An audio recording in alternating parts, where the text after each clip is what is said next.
In this video, we'll show you how to customize the shortcut bar of your command center. From your main Run page, navigate to the main menu. On the left-hand side, you find Machine Settings, Applications, and System Settings. Click on Applications. Select the Layout Manager icon. In the Layout Manager pop-up, click on the Shortcut Bars button on the left side. To edit a shortcut bar, click on the pencil icon of the shortcut bar you want to adjust. In the pop-up window, you see the layout of the shortcut bar you want to edit. Empty shortcut fields can be assigned by clicking on the yellow plus. Click on it, and you can choose between all icons we've got in the Applications and System segment.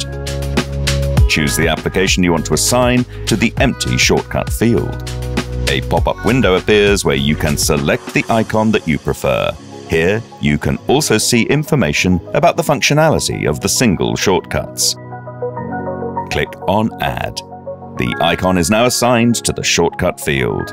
You can repeat this process until all empty shortcut fields are assigned and the shortcut bar meets your requirements and field operation. When you're done, click on Save at the bottom of the right-hand corner. Close the Layout Manager by clicking on the X. Leave the Applications overview to get back to your main Run page, where you can see the applications you chose in your shortcut bar.